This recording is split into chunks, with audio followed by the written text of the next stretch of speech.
Hello and welcome to As It Comes, life from a musician's point of view. I'm Davina, I'm a freelance cellist based in London, and I recently started practicing again. It's my cello, it's out. It's even vaguely in tune. I'm sure I'm not alone in that I find it remarkably easy to not play my instrument if I don't have anything to work towards. I'm just not one of those people who has to play every day. There are some people who are like, oh, I can't breathe without Bach. And if you're one of these people, then good for you, but it's just not my idea of fun. Naturally, given the current global situation, I didn't have any upcoming playing work, and the advent of the lockdown meant that I found myself pursuing other interests, such as vegetable gardening, playing Untitled Goose Game. Can you all please download that game and play it, because it's just incredible. It's the best. What else have I been doing? Making videos of dinosaurs and of myself reciting poetry up a tree, learning how to do subtitles, this podcast. So I've been offered an online recital, which is equally exciting and terrifying. And of course that means preparing, which means practice. I gotta say, the hardest part is just getting started. It can be demoralizing. I hadn't played in ages, and when you try and play new, challenging repertoire, all you can think is, oh my god, I suck. This is so hard. But I gotta remember, the reason why it's hard is because I haven't practiced. Idiot. Of course it's gonna be difficult if you don't do the thing. So I made sure I did some practice every day. And actually, without outside engagements to contend with, I noticed my improvements happening quicker than expected. My left-hand facility was coming back, I was noticing more ease in my right arm, I started thinking more musically again. Music making was becoming fun. Remember playing for pleasure? What a bizarre concept. Especially when a large chunk of my career involves sight reading and playing long notes quietly. Though I suppose it's a different type of pleasure derived from that. So it's like you always tell your students, you only get better with regular, efficient practice. I think I have to remember to follow my own advice sometimes. My guest this episode is Jessie Grimes. I asked her what she wanted to be introduced as, and she said, first of all, musician. Oh. She plays clarinet, she runs workshops, and she's a presenter. We chatted in early April as we were settling into the new normal of lockdown, and I did something silly. I accidentally recorded my end of the conversation using my crappy laptop mic instead of my proper mic, which explains why my audio sounds a bit down the line underwater. Jessie is very passionate about many things, such as exercise and vegetable gardening, and she spoke about how life doesn't always go the way you plan as a musician. Have a listen.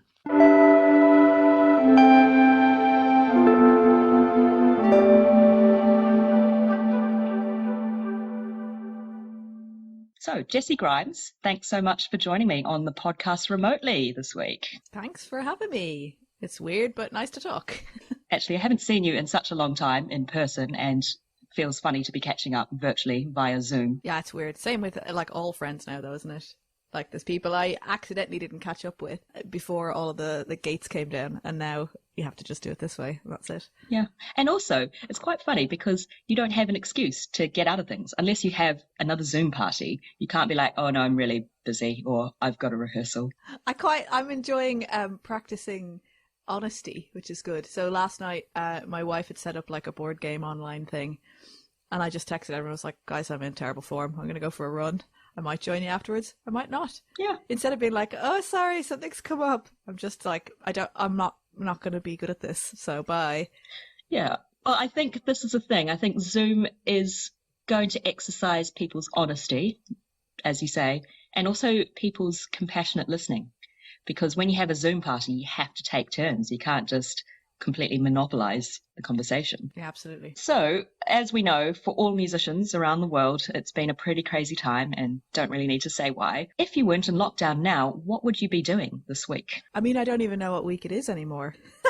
It's gotten to that stage. I really enjoyed last week. My trio we were doing a Bridgewater Hall concert, and we had done a whole dramatization of the Stravinsky Soldier's Tale with like acting and words and stuff. And on the day that the concert was happening, we really enjoyed texting each other, being like, guys, there's queues out the door around the corner. The big door. Like, I've been enjoying doing that on the days that I'm supposed to have gigs, like texting my friends, being like, God, that was great, wasn't it?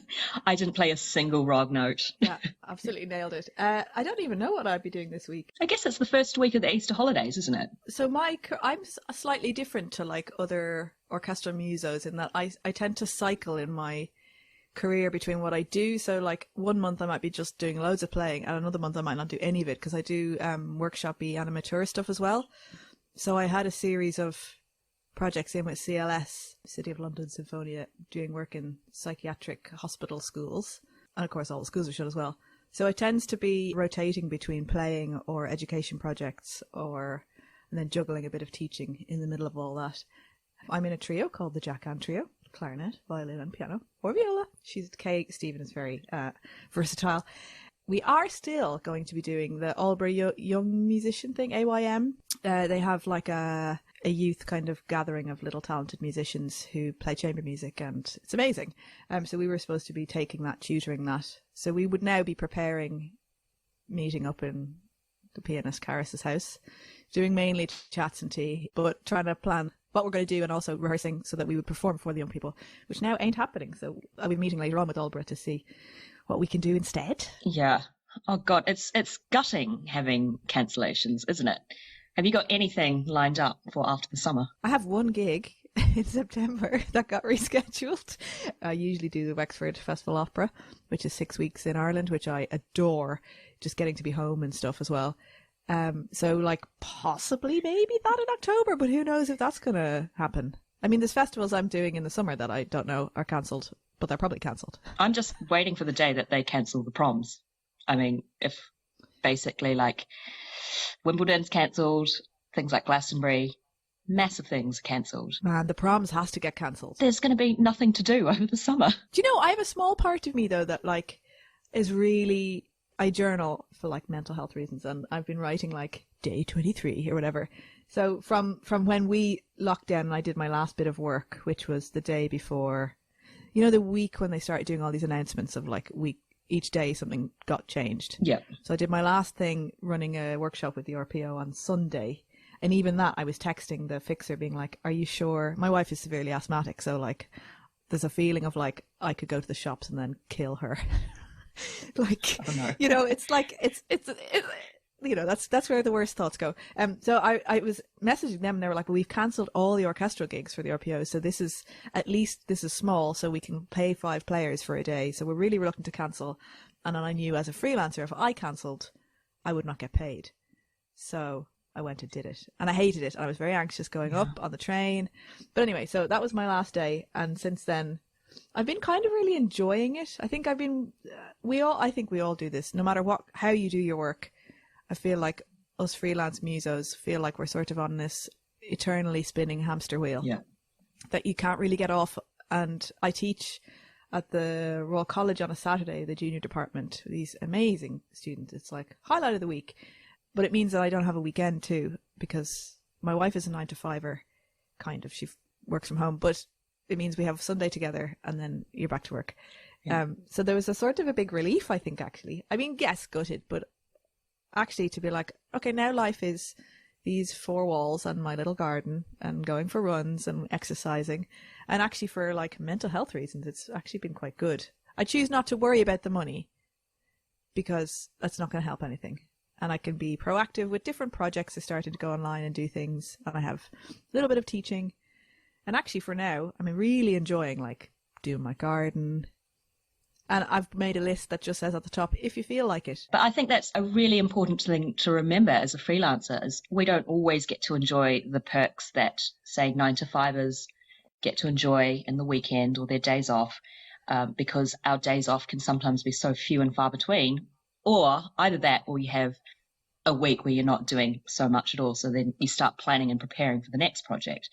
But now, because no one's doing anything, we're sort of forced to go after these different non-musical pursuits that we wouldn't otherwise get to enjoy. And it's been really nice. And as you say, really good for your mental health, because it makes you realize that there's more out there than just, you know, preparing for the next concert and practicing my instrument.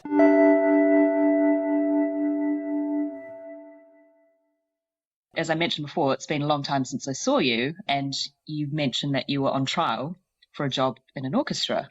And I think a lot of musicians coming out of college, they gear themselves up for winning that job, that audition, getting the dream job, and then being set. Can you tell me how you feel about having a job based on your experience? Yeah, it's such a good one. I feel like maybe my perspective is a slightly more unspoken one. I don't hear people talk about it very much. So I came out of college.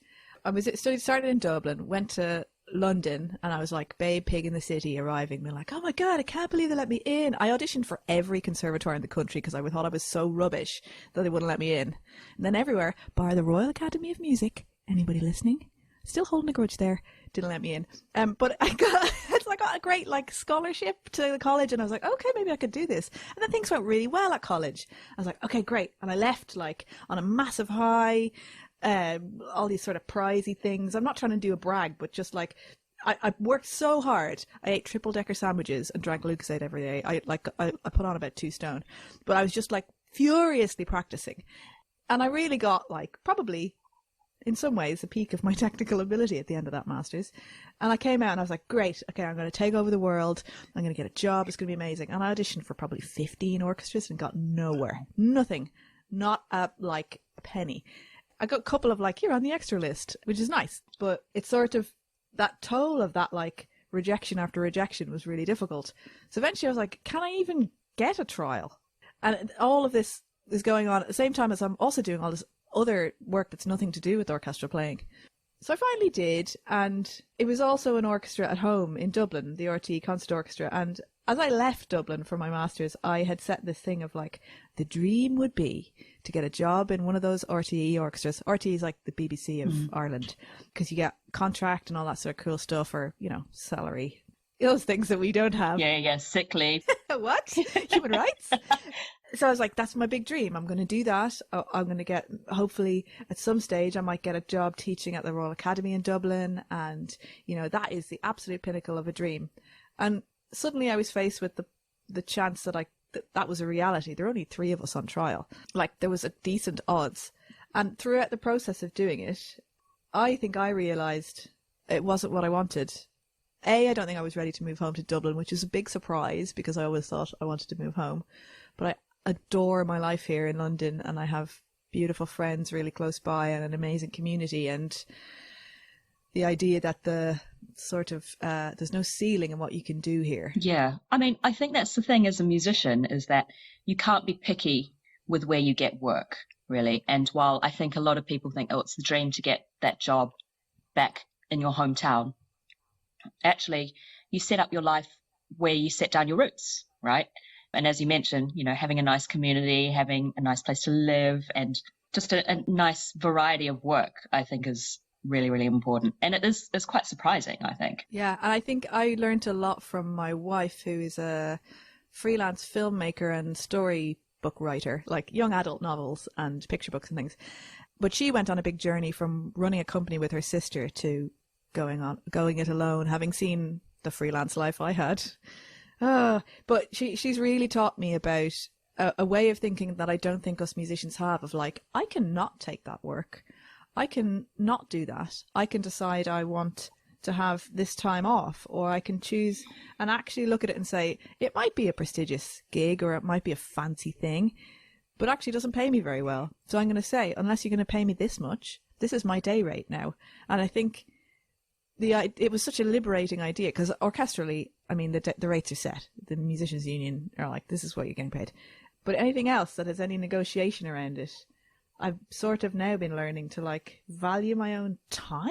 What? And through all of that, I think I've managed to set up a way of earning enough money that, we have a little house, got a little mortgage. Never thought I could do that. Well done. Thanks. And through this process of a year of being on trial, I knew kind of early on, but I couldn't tell myself. One of the trial patches was to do Rhapsody in Blue, that famous clarinet solo. That intro, yeah. That's a dream, to do that with an amazing orchestra like them.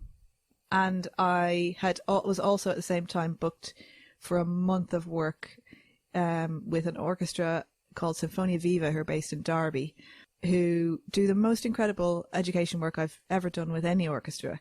And we have this project we've been doing for 3 years where we go into SEN schools and do one-to-one exploration of instruments with the most severely in need students. So the kids who wouldn't normally get put on a music project because they're just not okay, they're not well.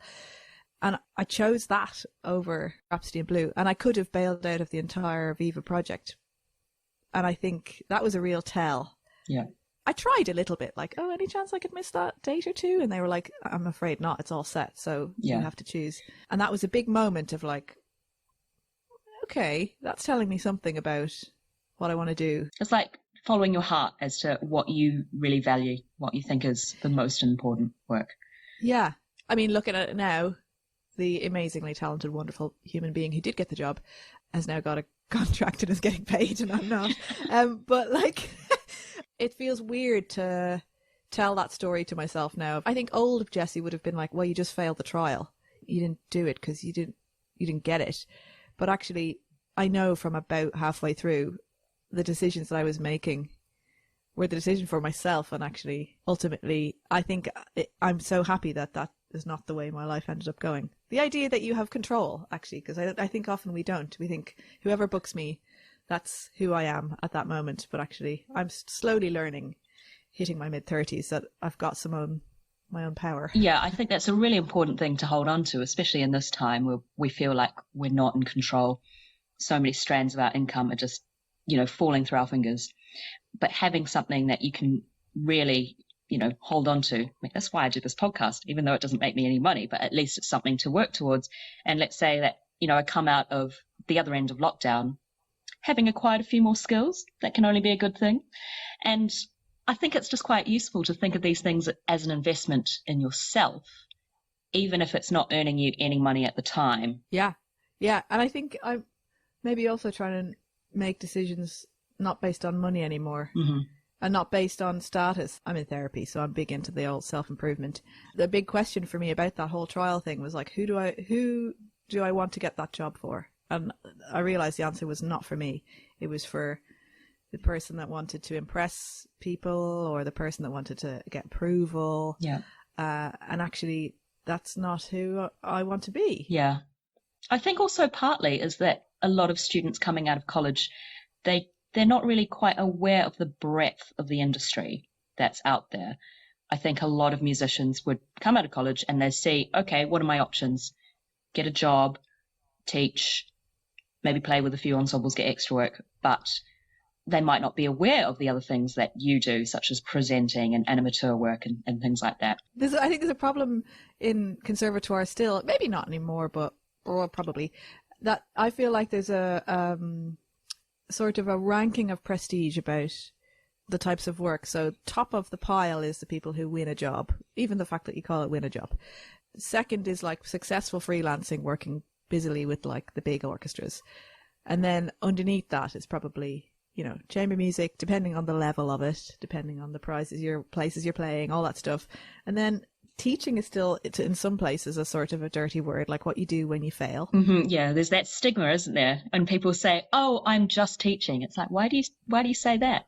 You are making a living. Yeah, but also and I think it's also a vocational thing, that if you some people just teach because they need to make money, just teach. Mm-hmm. But I don't think of it for me that way, because it gives me energy and I'm inspired by it and I enjoy it. And I've really been very fortunate in the jobs that I've gotten. So I've now managed to get myself a baby conservatoire and a posh school, which is like the dream that I've tried for 10 years to get. And I came to London with a degree in music education, so I thought I'd be set. I'd get straight into those jobs. No. But yeah, I think some people it's still a thing of like, yeah, doing education work isn't valued in the same way, or doing anything else. It seems to, and it's been a journey for me this year to actually really believe and understand for myself that it's not anything to do with failure. It's active decisions and choices. And the sort of representation of that is like choosing to work in Derby in SEN schools over doing Rhapsody in Blue. Like if I knew myself 10 years ago, I would have been like, you're joking. That's the decision you made. But actually now knowing what makes me happy, and also, I don't know, being able to be at home in an evening, doing fewer concerts, picking and choosing what I want to do, be able to have a routine sometimes is hugely valued. And I have like close, deep friends I adore who work with like the biggest orchestras in the world and play the most amazing stuff. But I'll talk to them and they'll be like, oh yeah, I'm in Glasgow next week, and then I'm in Cardiff, and they're just on this constant treadmill. Yeah, it's like they don't have time to do their laundry, but always living out of a suitcase. I mean, I have to say, I do that sometimes. Yeah, and I mean, I do as well. I go through periods of it, but I just don't want that to be my life. Mm-hmm. I value the other things more now. Yeah. And that's something I would never have said 10 years ago. That's something to do with growing up, maybe. But having time to like spend time with my friends, spend time with my wife, spend time with her family when we're allowed, when we're permitted to see. I've got baby twin nephews. I've met them twice. Oh my gosh. Yeah, I'm not going to see them till they're not babies anymore. Wow. Well, you've just got to keep in touch with them via the magic Right. of technology. It's not the same. You can't smell the baby smell through the phone. But that also means you can't smell the poo. Just moving on, I would assume that working in such a variety of environments really keeps you on your toes. You mentioned working with SEN kids, vulnerable people.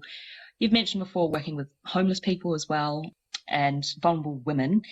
And not to mention also the energy you need to get through all these quite challenging situations. So tell me about your approach in these projects. I love this question because it's something I'm constantly thinking about and I'm quite passionate about.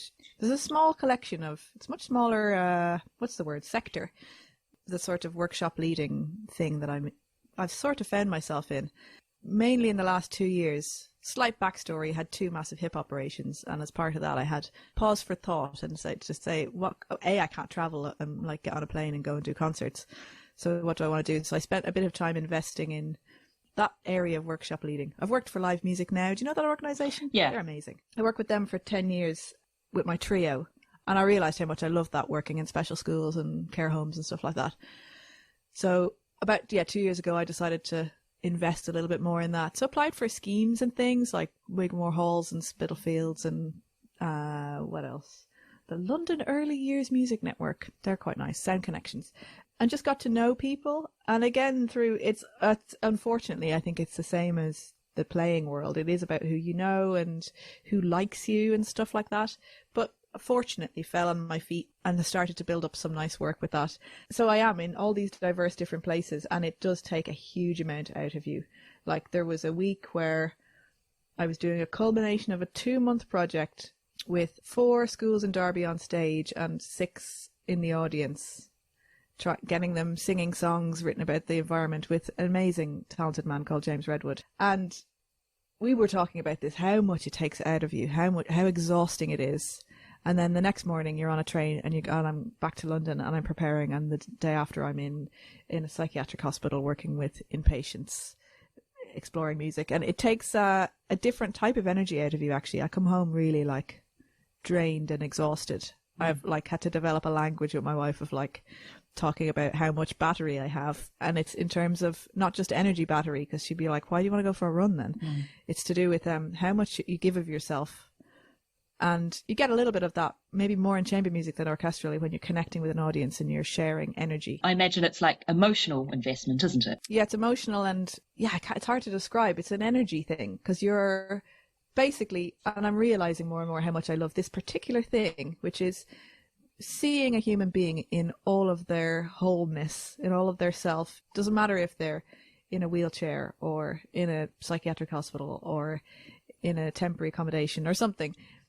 Looking past all the things that a human being might be struggling with and just finding like who they are, and like have a laugh and make some music and find a way of connecting as just 2 human beings. And it's really beautiful and sometimes really emotionally not draining. I can get quite emotional about it. So I found, I think, and I'm discussing a lot with the small little sector of us about what we do for our own self-care, because it can be really hard. You can have people that you work with over a long project, like a 6-week project. They might pass away in the middle of it. They might not be well enough, or you might really get to know a young person for a couple of days and then they're discharged from hospital and you never see them again. Or you come in and they're readmitted again. And there's a lot of stuff about that that's very hard, but learning about what we do to protect ourselves emotionally. I'd one colleague recommend to leave those people at the door. I think it's a similar thing to what maybe therapists do, where they see a human fully and then cannot carry their problems with them the whole time. So putting it in a little box somewhere and being like, okay, thank you for that. You have to detach yourself. Yeah, and in a healthy way, not in a like emotional detachment shutdown way, in like learning to put things. So I journal after very challenging days like that. I have a little book of like emotions. So if I'm sitting on a train going home, I'll write down things that happened or things I felt. And also I'm trying to, if it's not already built in within the organisation, insisting on a debrief at the end of the day for 30 minutes. And everyone wants just to pack up their instruments and get out of there. But actually to say, oh, this happened and I found, did you hear when this person said this? This was amazing. Or actually I found it really challenging and I felt feelings of like, and things that people find it hard to say. Like I found feelings of disgust at the smell, or I found that really hard to see someone in so much pain. But saying all the things that you would otherwise carry home and feel a bit bad about, it's like getting them out. Because I guess in that way you're exercising honesty, as we've mentioned before, but also having those ideas out in the open makes it okay for other people to air their grievances as well. And I think from that, for the people that you're working with, you get to build up the sense of solidarity so that you're not alone in feeling what you feel or witnessing what you witness. Yeah, and being sure to check in. I've got one very beloved colleague who I do these one-to-one projects with in special needs schools, where we spend like 30 minutes with one student and we're kind of crawling around the floor playing with all sorts of different instruments, and it can be beautiful. It can be hilarious and it can be really hard. But we have developed in our own way, always texting each other, checking in afterwards. Thank you for a beautiful session. I found that really nice. And then checking in saying, hey, you said you're going to go for that run. Like sending each other stupid sweaty selfies of us like out for runs and things, to building up just this support, which I think is maybe something that doesn't exist so much in the performing world. Like there's a sort of bravado, particularly in London. People don't say, oh, that was amazing, I found that so great. Yeah, I think it depends perhaps on your circle, and it depends also on your instruments as well. I definitely noticed there are some instrumental groups that are really, really good at having the solidarity, but there are probably some instruments, I don't know, maybe clarinet's one of them, where maybe it's quite easy to feel alone, because a lot of the time, I don't know, maybe you're the only one in the ensemble, you're the only person playing that particular role. But also it can be just quite difficult to reach out and start that support network, because you can have those feelings that might inhibit you, like, oh, I'm not sure if I'd be welcome, or maybe I'm coming across as too keen, too strong. And particularly, I think, as a freelancer, when you go into a space with people who are holding a job, and maybe it's just my experience in the certain orchestras I've worked with more, there is sometimes an energy that I find hard to be in, which is, when's the coffee break? Oh, God, are we on till this time? That I don't want to be here. It'll get me out of here. Which is a sort of like a little armor that I think some people who've been in the job for a long time, because they do care, because they still play amazingly, and there is somebody in there, I still believe, I hope, that really gives a crap about this amazing piece that we're playing, or it does enjoy the thing they're doing. But there's this sort of lingo that goes around where everything is couched in like, I wouldn't be here if I don't want to. I'd love a day off. Yeah. And I find that really hard as a freelancer, because I come in, I might not play in an orchestra for like 2 months, and then suddenly I do a nice patch where I'm playing like a Mahler symphony, and I'm like buzzing with it. I'm like, this is amazing music. I love it so much. And I sometimes, depending on the company, feel I have to sort of like keep that in a bit and be like, this is fun. Yeah, I'm cool. This is cool. I do this all the time. Yeah, it's fine. You know? It's a little bit like how people, go clang whenever someone says, they just mention something that they've been doing, which might sound a little bit impressive. And it's like, it inhibits the honesty. Again, we keep going back to this theme of honesty. But yeah, it stops people from being really honest about what they do, which could be very troublesome. And so people are so aware of how they come across to other people. They're not honest about how they actually feel about particular projects that they're doing. This is a big thing I've been thinking about since the lockdown, because I don't know, I'm probably not the only one. I had a while of thinking, who am I if I'm not doing all these creative projects? And I think one of my theories, this is like a hot take, that we always do something for somebody else. So our creativity as classical musicians is usually with somebody else's name on it, like an orchestra's name, an ensemble's name. It's never usually your own self, unless you're a soloist who stands in front of the orchestra. It's never usually your actual name. Mm-hmm. So we learn to hide behind those things and don't like, oh, that piece was amazing, but it wasn't me because I was part of a big machine or whatever. Even though quietly, this is another whole other conversation, which is the neurosis that everyone goes through in their like small individual part within an opera, being like, oh, I didn't play that perfectly, and like there's a whole thing going on above you. Like, no, it doesn't matter what you do really, as long as you know, we get anyway. That's a totally different thing. But my theory is that because we always usually make our art with someone else's name on the packet, I think we as a industry or as a community struggle with our own identity. I think it's really strange in a broader sense among our artist community that hardly anyone has a website. I don't have a website because there's that narrative of like, oh, it's so clangy and cringy, and oh, you don't want to push yourself or sell yourself too much. Nobody's to talk about the fact that they did an amazing gig with the LSO last week. You know, there's this sort of thing of like this false modesty that has to exist because I think we all present ourselves under someone else's name. And I feel like now a lot of us are in this place of like, oh, who am I now though? Because I'm just me in my bedroom. And I can see people doing like, you know, the a cappella thing or, you know, starting new ideas. But I want to question, right, why you and I think both of us, a lot of people, have a little eye roll about like, people multi-tracking themselves. I think that is because I personally don't feel confident enough to do that about and sell myself. Mm-hmm. I think there's a sort of a creative envy or something that goes on. And the people who have the balls to just do that, because what else can you be doing? I think the eye roll comes from a place of like, yeah, not sure what I could do and who am I without the orchestras now? And I don't know. I don't have my idea fully formed, but you know what I'm getting at? Yeah, I think for me, eye roll for me, because that would be my worst nightmare, potentially. But maybe that's just me. I mean, I do have a lot of baggage attached to performing the cello. Obviously, it's something I do.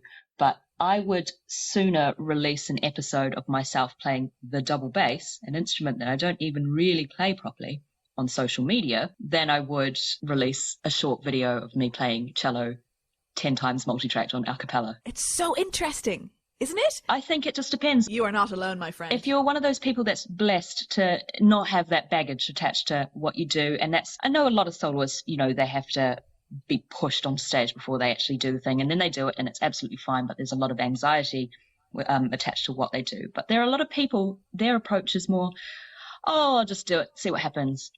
And they can just do it, which is a skill I don't have. But for me particularly, maybe it's just my musical upbringing. I think it's a common upbringing, though. You are the norm, I think. That attitude of I'd rather play a kazoo and it be funny, because that's what it is, right? And even like when my wife is like, oh, it's so-and-so's birthday, can we record a thing? The last instrument I will play is my clarinet. I'll pick up a random xylophone or something and do it, because I'd rather do that, because I think we're crippled by a perfectionism and it won't be good enough. And I have so many questions. I'm grateful that I'm part of a community teaching the younger generation of kids, because I feel an obligation to try and make them not feel that, to own themselves and to own their creativity and their identity, because I think it gets worn away somehow. I think partly to do with traditional classical teaching, and we set a really, really high bar of expectation for ourselves. And obviously we do need to, in order to do our jobs and pursue the things that we want to do. But sometimes you've just got to take a step back and be like, you know what, it's fine. We're constantly carrying this perfectionism, which I think is super damaging. Like one of the things I did for my master's was I did the MMUS thing at the college, which had a bit of academic stuff on it. And I chose to do it on perfectionism and anxiety and mental health stuff, because I think our industry is so tangled up because everything has to be perfect. I think it can be super damaging to all of us. I don't know. I don't have fully formed ideas about it, but I think I'm trying to like step away from it. So I grew up playing trad Irish music for various reasons I'll go into with my therapist and not you, I stepped away from that a little bit and went more into the classical stuff. And for 10 years, I haven't really played my flute. And when all of this lockdown stuff happened, I called my sister, who does play. She's amazing. She works for an NGO and does brilliant work, but she's a brilliant trad player still. And I said, can you send me a tune once a week that I can learn on the flute? And we made a little group with a friend of mine who's an incredibly amazing classical flute player. And that's like a project I want to do now, of like, be not good at something and be okay with that. Just play for fun. Yeah, playing for fun? What? Well, this is the perfect opportunity to do that, right? I mean, you've got time. It's on my list of do it if you feel like it. Still haven't done it. Clara sent me 2 tunes now. I haven't learned any of them, but we'll get there eventually. There'll be time. So I have to ask you, I know that you're a really keen vegetable gardener. I have to ask you about this because I'm currently a rookie veggie gardener. Just a couple of weeks ago, I planted my first seedlings. I have quite a few of them around me right now. So just to set the scene, here's a courgette. Oh, congrats. Yay. Thank you. It hasn't died. Here's a chili plant. Oh, they're great. They're easier to kill. Easier to kill. Yeah. These are jalapenos, hopefully. And I've got some other things going as well. So I've got multiple tomato plants. I've got carrots. I've got spring onions. And I've also got cucumbers. Nice. But what I want to know is, what are you growing and what do you get out of vegetable gardening? Mate, this is like my main passion right now. And let me tell you a story. Because, you know, this is the forum for this sort of thing. Starts in 2011, maybe. Went through some terrible breakup vibes, bad times around the time of my birthday, and a friend of mine for my birthday gave me a little grow your own sunflower kit, and I planted these little sunflowers in these tiny cute little pots, and as they grew I began to feel better. And it was just this amazing realization of like, I can go out every day and onto the little patio in the gaff I was living in and have my tea and water them and look at them and talk to them and see this magic of like, put a seed in the ground and it turns into a plant. Eventually, you didn't even eat the seeds of the plant. Like, madness. I just thought it was the most amazing, magical thing. And it sort of helped me through this time that I found really hard. And I think actually, years ago with my trio, early on in college, you know, you do those gigs in like churches in the middle of nowhere for like a tiny little music society, and like the old ladies thanked us with tomato plants. They did actually, and I remember I was the only one out of the trio that didn't kill the tomatoes. I didn't even have a garden in the flat I was in at the time. They grew all the way up the walls, and I just found that interesting. That was like a separate thing, and I didn't do it for a while. So this year I got the sunflowers. I was like, okay, I'm going to try something else. And there were some seeds from a past flatmate had left them, and I went out like hunting on the road. I didn't have very much money. Found like drawers and like wardrobes that people had dumped down the street and brought them back and filled them with soil and made this little higgledy-piggledy ridiculous garden that I was obsessed with and in love with. And I grew a lot of stuff there. And in fact, when I brought my now wife back to my house for the first time in the middle of winter, what did I do? Like, we'd gone out. We're like, oh, this is it's going to happen tonight. Bring her home. We'd been out. Do you want tea and toast? Can I show you my garden? I genuinely did that. What a pickup line. Let me show you your garden. She still slags me about this. So fast forward to today. I'm looking out at my garden now. We did a big project 2 years ago. It's a tiny little London back garden, like split in half between the upstairs. We're upstairs and our neighbours downstairs. But 2 years ago, we decided to make raised beds. We got like 200 planks of larch wood. This is like the most lesbian thing in the world. And we spent early spring in the like pissing rain putting these together.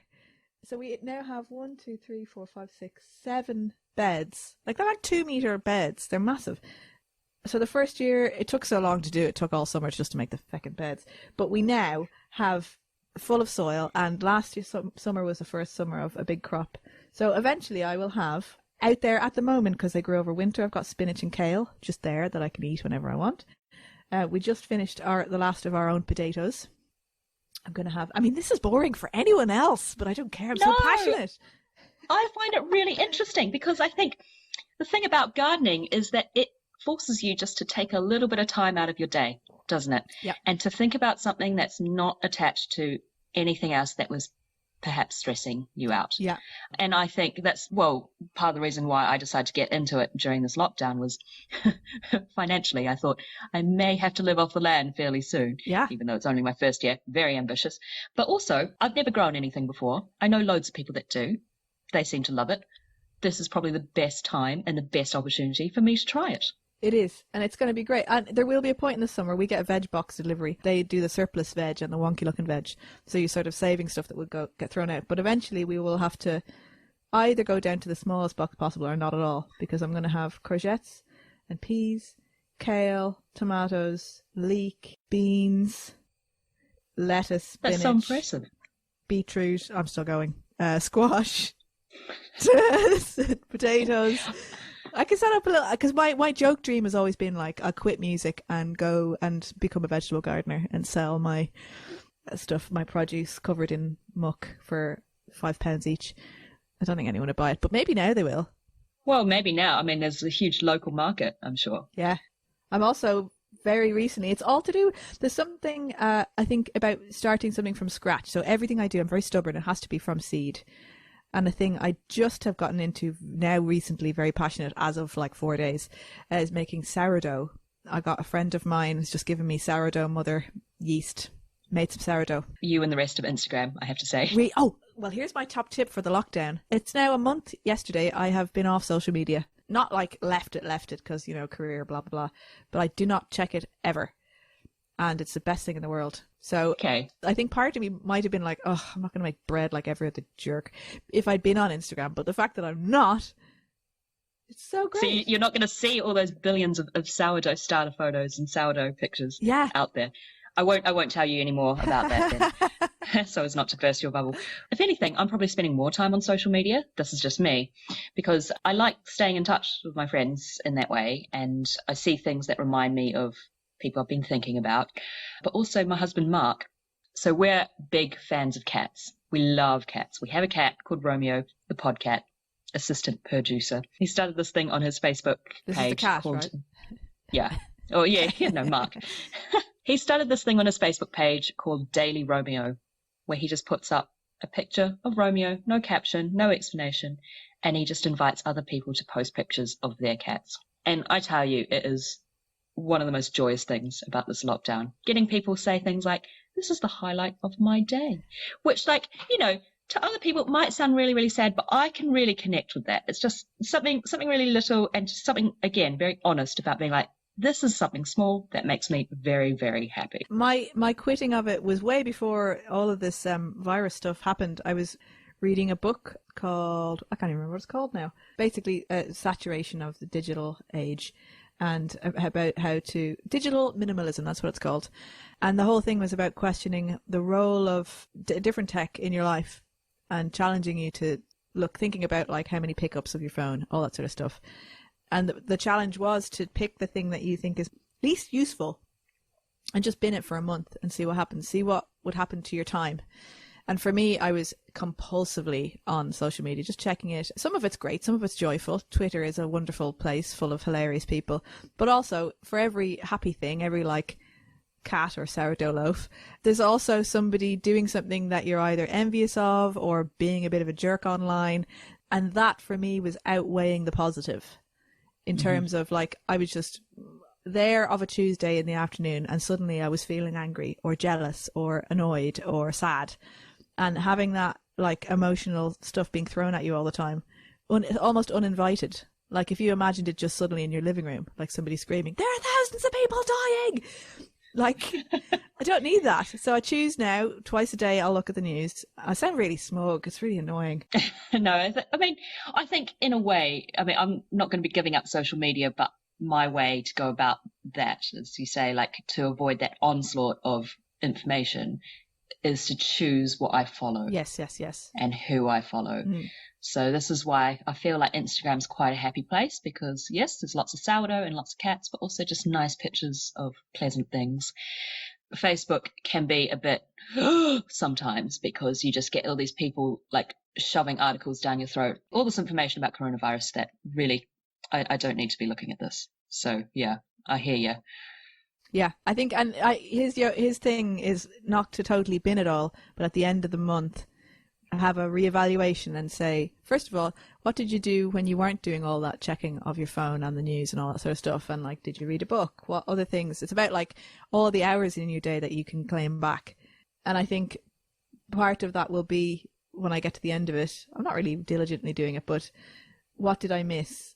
And I'm not sure necessarily. For me, Instagram is mostly about my brother's dogs in Dublin. His girlfriend is amazing at like posting the dogs, and I mainly go on to look at the dogs or some comedians. You know, so actually I think my shortcut will be text Emer and ask her for pictures of the dogs. There you go. Then you don't need to use Instagram as a platform.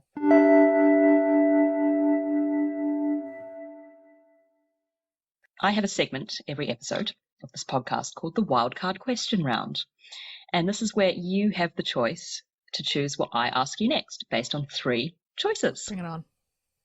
Okay, so we have memorable gigs, exercise, and can't live without. Oh, I kind of want to do them all. But currently, where I'm at right now today, it's exercise. Okay, so tell me, what's your recommended exercise during lockdown? Oh, that's very easy. My beautiful friend, Chantel Evans, is a personal trainer, and she is married to a tuba player who's also my friend, Dickie Evans, and we have been doing in the park. This is part of the reason I don't want to leave London. In my local park, every Monday and Friday for the past over a year, Del has done Sydenham squats, and it's mostly local musicians, freelancers, and we meet up. Sometimes there's only 4 of us, sometimes there's 10 of us, and we do personal training, and it's like squats and planks and push-ups, but it's with your friends who you love, so you get to catch up with them, and you're outside. It's like a recipe for happiness. Exercise, outside, community, all this sort of stuff. So Del is now doing squats online. So Mondays and Fridays, so I just did a very strong workout this morning. Because of work, I was never able to do Monday and Friday every week for the last year, but now I'm very diligently doing that. So that's my Mondays and Fridays. I'm big into this. I'm also big into running. So I'm currently trying to get my 10K time down to under an hour, finding it very hard. But so I'm running on Saturday, Sunday, Tuesday, Wednesday. And then yoga as well. I'm doing some yoga on other evenings. So I'm like, I exercise like every day. And if I'm not doing that, it's an hour-long walk down to the river. Oh, nice. Yeah, I've got a Garmin that my wife like hates me talking about. She hates it. A Garmin watch, you know, like counts your steps, tells you how good you sleep. Okay. Got all the stats. Got a little coach on here. Coach Greg tells me when to go running. Emma can't stand it. I'm always banging on about my steps and my stats. I love it. So how many steps have you done? Oh, today wasn't good. Today wasn't good because I cycled over to Forest Hill. So I've only got 2,000 steps, but I have done a very good core workout as well. And it's only 1:00, so there is time to get that step count up. Oh yeah. It's so annoying because it doesn't just say 10,000 steps. If you do more, then it's like, oh, now you have to do 12. It rounds up. Yeah, I only managed 11,000 yesterday and it didn't give me a tick. I was very cross. That's awesome. This is a wonderful opportunity for people to become so much more active during lockdown. So there's one bright side. I think it's also, for me, it's linked with mental health stuff and feeling good about myself. I definitely need to get out and run every day. I had a very grumpy day yesterday. This is a thing. I think all of us are like that now with this lockdown vibe, is that some days are just rubbish. They're just crap. You don't want to do anything. And I'm finding concentration really hard on anything. Yeah, so I had a really grumpy day yesterday and then finally went out for a run as it was getting dark and I came back a better person. So I hear you. I've had some really bad days and then you have good days and then who knows, there'll be another bad day. Oh, there've been weeps. Brilliant. Thank you so much for joining me on the podcast remotely. It's nice to see you. I know, really nice to see your face. I even put on outdoor clothes. I'm not wearing pajamas, even though this is a podcast. What? For everybody listening. I'm actually wearing jeans, which no one who knows me will believe it because I always wear tracksuits, and a very loud shirt that's going to go with my Matisse pictures in the background. Excellent. I know that you're not doing social media at the moment, but do you have anywhere where people can follow you? Yeah. Jessie Grimes Clarinet. I'm on Instagram, I think, and I'm Jessie _Grimes on Twitter. And hopefully by the time, here's my challenge. By the time you release this, I'll finally have made my own website, which will be jessiegrimes.com. See, basically, this is how I finish every interview, is people mentioning their websites, and it's always me saying, I've had the domain name for As It Comes for almost a year now, and I still haven't done anything. But maybe during this lockdown, it will get done. Top of the list, tax return, ? Are you going to do that? Probably not. Second on the list, website. It's going to happen. There you go. Well, didn't you say at the beginning that you just have if you feel like it? I have another one at the top. bottom, which is if you feel like it. If you fancy it. So this is like things you should really try and do at some stage, but I'm not going to. And then if you fancy it. Oh. Emma's written kiss your wife at the end. That's very cute. I hadn't noticed that before. Is that if you fancy it? If you fancy it, kiss your wife. Yeah. Yeah. Brilliant. Thanks so much for being on the podcast. My pleasure.